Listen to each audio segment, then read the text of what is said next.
Muchísimas gracias a todos por acudir a esta rueda de prensa. Kaixo, eguerdi on, ongi etorriak izan zaitezte. Presentamos en rueda de prensa la película de clausura de la sección oficial de la presente edición del Cinema al Día, The Son of Names, y están con nosotros, les presento, si les parece, desde el extremo derecho hasta mi lado, están con nosotros Robert Lantos, productor, Tim Roth, actor, y el director François Gigac, que están ya dispuestos a responder a las cuestiones que les planteen. Podemos empezar por aquí, por la primera fila. I'm going to have to hold this. Yeah, I can hear you. Yes. Hiya, this is in English actually, so I think you're fine. So my question is for Tim Roth, actually. So given that the character that you portray has several ages along the movie, how do you work with the other actors that portray your character as well?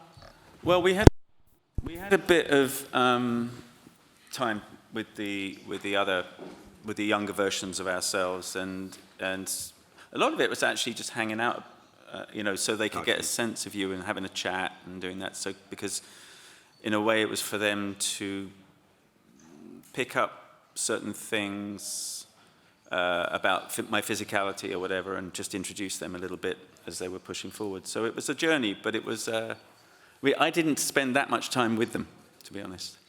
Yeah, so hope it worked.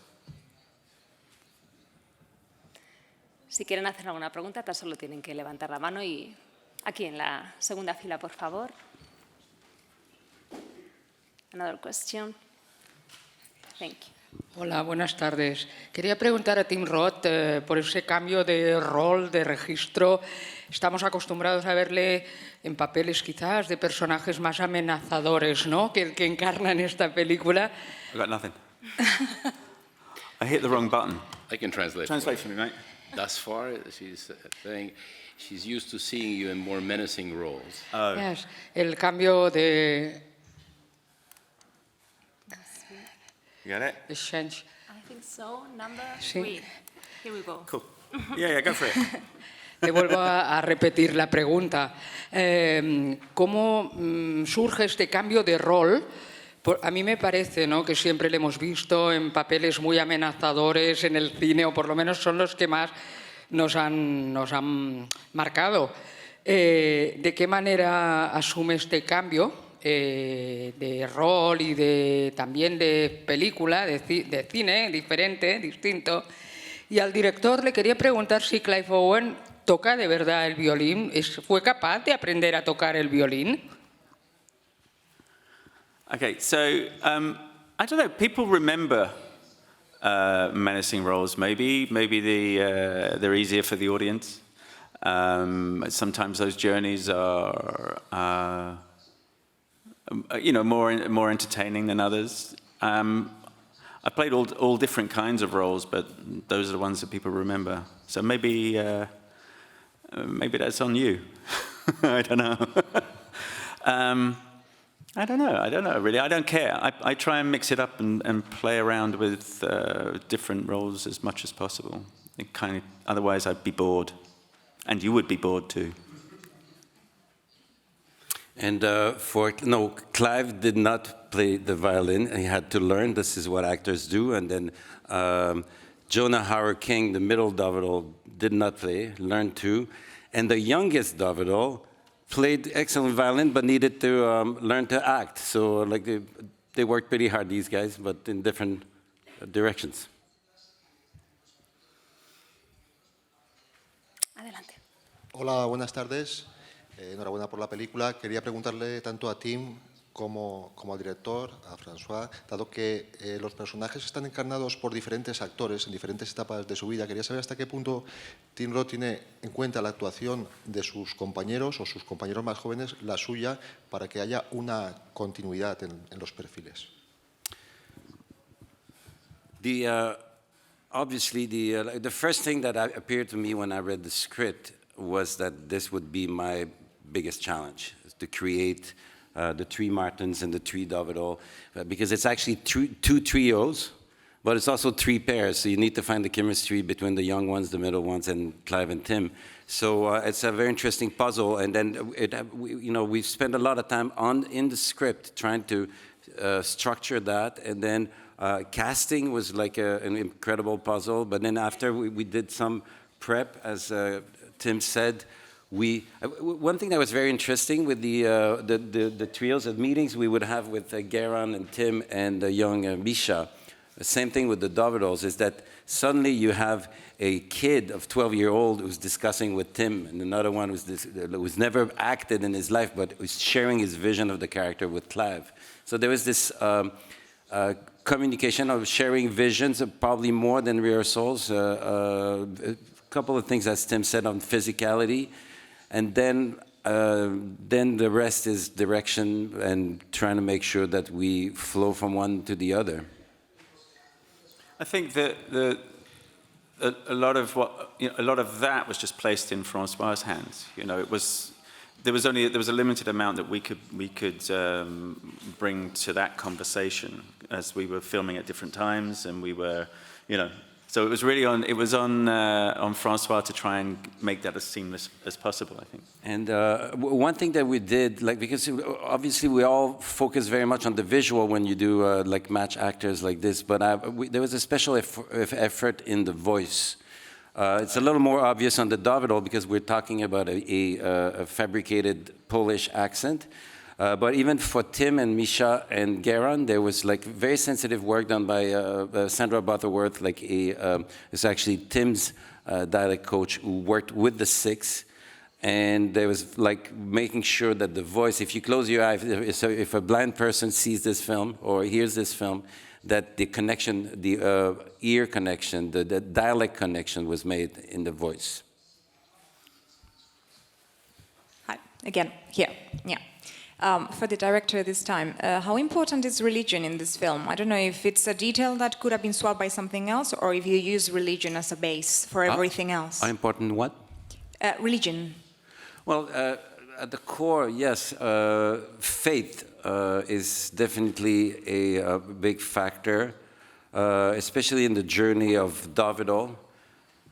Martin's character is like me, looking from the outside inside the Jewish faith, but even that is not it's not, even Davidol himself is renouncing his own faith. So it's faith and it's no faith and back to faith, and then it's a journey through faith. So the question is important, and the answer was very different depending on what stage the character is in. I'll add something to that. It's really not so much about faith as it's about loss and reaction to loss. And some people react to loss as the character that Clive Owen plays by returning to faith. Many others react to the same loss by entirely leaving the faith and obliterating their memories. So this is a story of someone who reacted to loss by regaining his faith. Muy bien, vayamos con la siguiente pregunta, por favor. Sí, hola. Hay temas, acontecimientos históricos, dramáticos, especialmente como el Holocausto, que siguen dando argumentos para el cine 80 años después.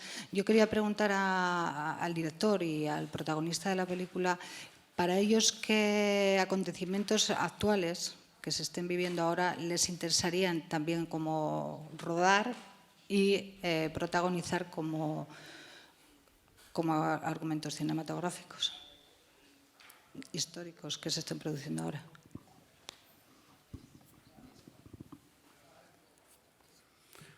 Well, film, I think we live in a society that is deeply sick with amnesia.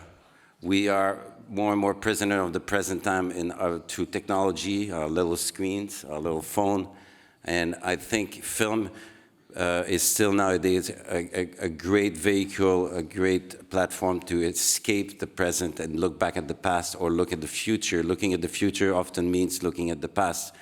We are currently facing a very uncertain future, and we have forgotten many great stories from the past. This is one that is, the Holocaust, as you know, is in the background, like we're sort of walking on a volcano and it's not quite visible, but just to say that like 50% of the people under 30 years old nowadays don't even know what the word Holocaust means. So I think collectively, filmmakers, writers, artists, we have a responsibility to look back and make sure that the events from the past are visible from the present. Why am I doing that?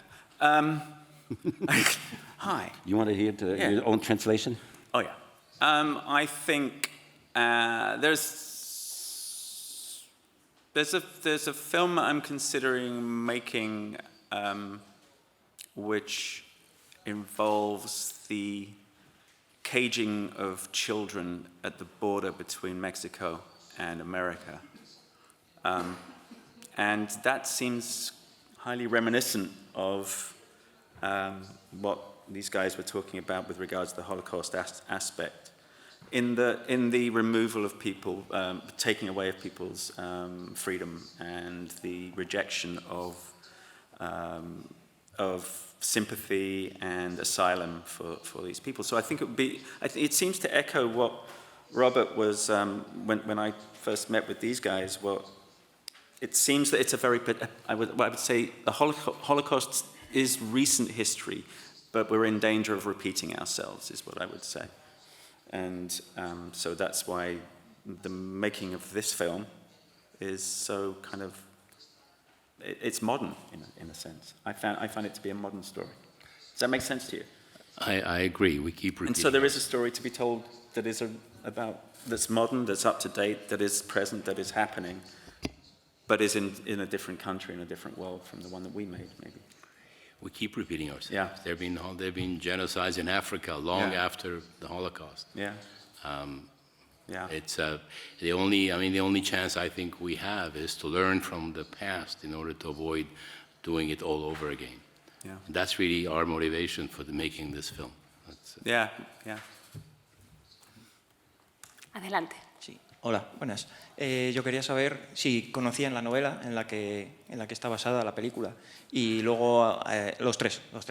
Y luego, pues, a tenor del resultado final de la película, si creen que es lo suficientemente fiel, si están satisfechos o cómo ven el resultado. Gracias.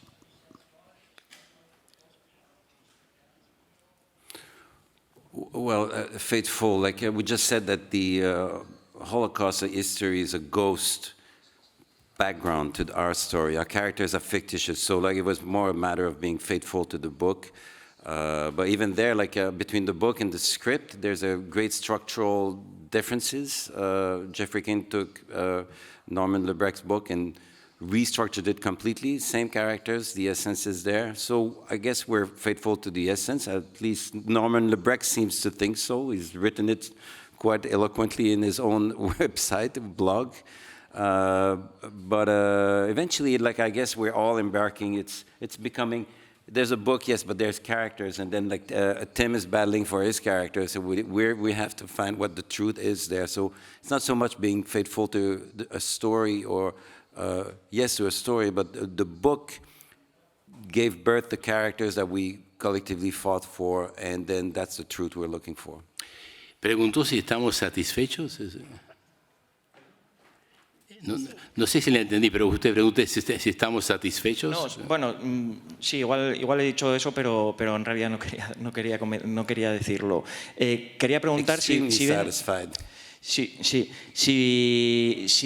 ven mucha diferencia, si hay mucha diferencia con el resultado.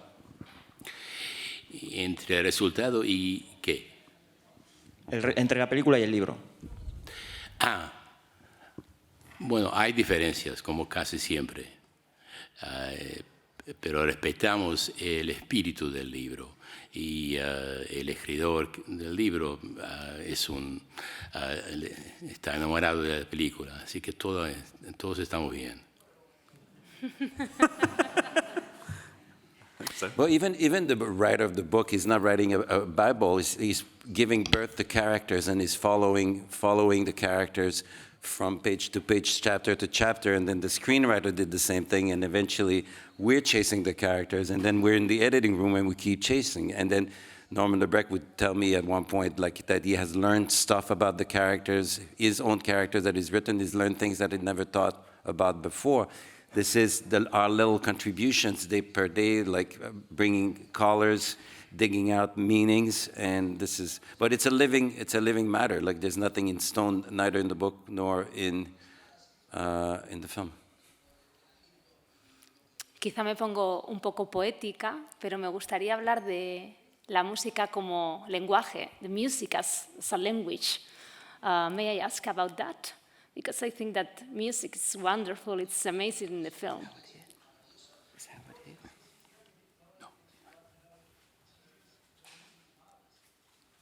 Music as a way of communication, as a language, as a vehicle. Obviously, like the title says it, the music is an important vehicle in this story. It's not a film about music, but the music is at the core. The title scene, the pivotal scene is musical. The most crucial information is carried through a song, not through dialogues. And yes, like it's a. I heard you like without translation talking about the power of music as a language. That's right. I was with my sound man that for some reasons I've been working in many different languages, and then we just came up with this film. We made it to 17 languages, Claude and Francis and myself. But the most powerful of all languages is music. It doesn't need any subtitles, travel across the borders, touch the heart in ways that words can't. And I think we're very lucky to work with Howard Shore. Like, it was an incredible companion. Way before we started shooting, Howard was part of a writing team, so we wrote this film with words, also with notes, and Howard contributed greatly. Mm-hmm. And for Robert, the biggest challenge with that film, Robert? Different times in the film? Well, the biggest challenge is finding a way to make an ambitious film on a large canvas in the independent world, which is a world that is an endangered species. It's different than it was 10 or 15 years ago.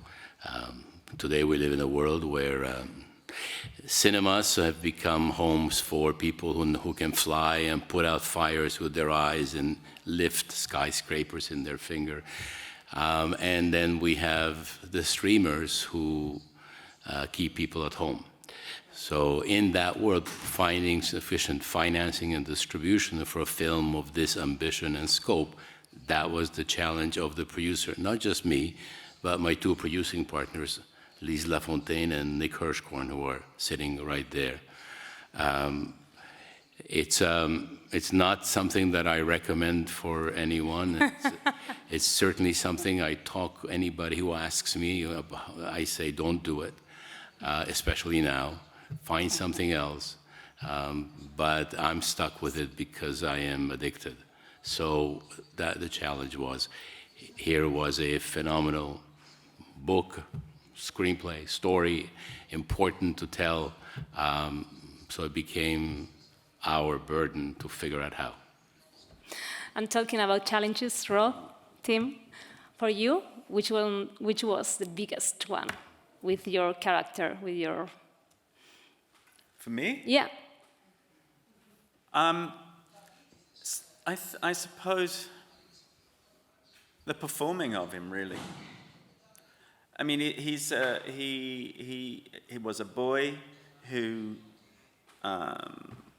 felt dispossessed by his family. Then he fell in love with the object of his envy, and then it was joined to at the hip with him, and then he vanished.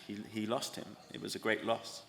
And then he settled with that and suffered the consequences of his own actions and the actions of that separation. And then he went on, got the scent of the love of his life and chased him down. And it was a constantly moving target for me, I thought. The character and the story were a constantly moving kind of challenge. So all of it, really. And then you have to do a good job of trying to act him. That's the tricky bit, I suppose. Thank you. Tenemos aquí alguna pregunta más, por I favor. have another one. Hello, again. What do you find in the story that you found so attractive? What do you see that you thought I have to be in the project? For all of you, really. Yeah. Oh, Yeah. for me, I liked that it was a world I didn't know anything about. I had no real comprehension of that. I think you had been trying to get this made for a long time, right? This is one of those. When you came to me, I think you. Yes, and even before me, Nick tried to make it for a long time, so it's had a long history. Yeah, it was elusive. I liked that. I liked that. It was everyone was just kind of chasing something. Yeah, it's good. What about you, Francois? For me, the answer to your question is there's a scene in the film which we shot in the what they call the I don't know why we call it concentration camp, because they're really extermination facilities, but camp sounds very jovial. In a place called Treblinka, where 800,000 people were murdered. And in the middle of this extermination facility, there's a sign, there's a monument, and carved on a stone are two words in many languages. And the words are, never again. And really, if I had to narrow it down to one reason why I wanted to make this film, those are the two words. Yeah, and if I can add to this, complete agreements here. So we talked about the mission of the remembrance mission and looking back in the past, but I think what attracted me beyond that is the intimacy, because it's a pretty large scope.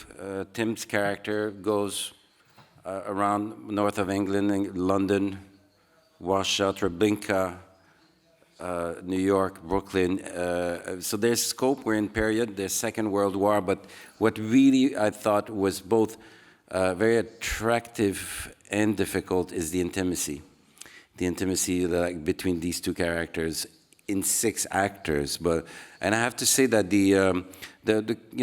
Tim's character, Martin, is on the page is a very difficult character to play, because he's not the most colorful. If you can imagine how it's, he's a sleeper, and then suddenly he's fired up by this clue that maybe Davidol still exists. But the journey of Martin is crucial. This is the narrative drive, and I think we were very lucky to have Tim play it, because he brought to a character that could have easily been sugary or dull. I think Tim brought the edge that the film needed, and this is my chance to say I'm grateful. Thank you, Tim. Thanks, man. Adelante con la siguiente. Quería preguntarle al director por esa búsqueda, precisamente. Quería preguntarle por la búsqueda, que a mí me ha recordado esas búsquedas en que nos empeñamos ahora en Facebook, por ejemplo, buscando a alguien de nuestro pasado, y cuando lo encuentras a veces puede ser muy frustrante porque es otra persona, ¿no?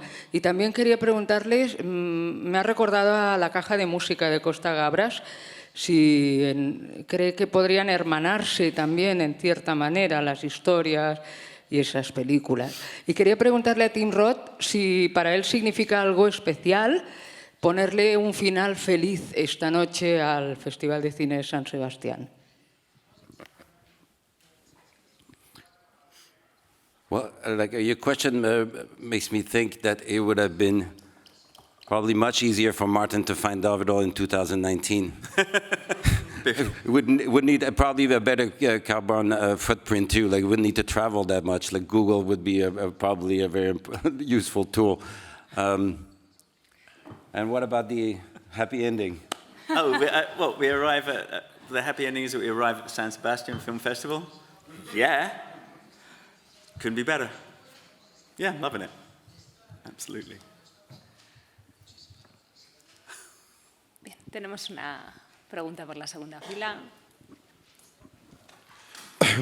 Quería preguntarle a Tim Roth, a estas alturas de su carrera, el que ha hecho películas tan distintas, ¿Qué le mueve a la hora de aceptar un proyecto? ¿Qué tiene que tener una película o una serie para que se anime a trabajar en ella?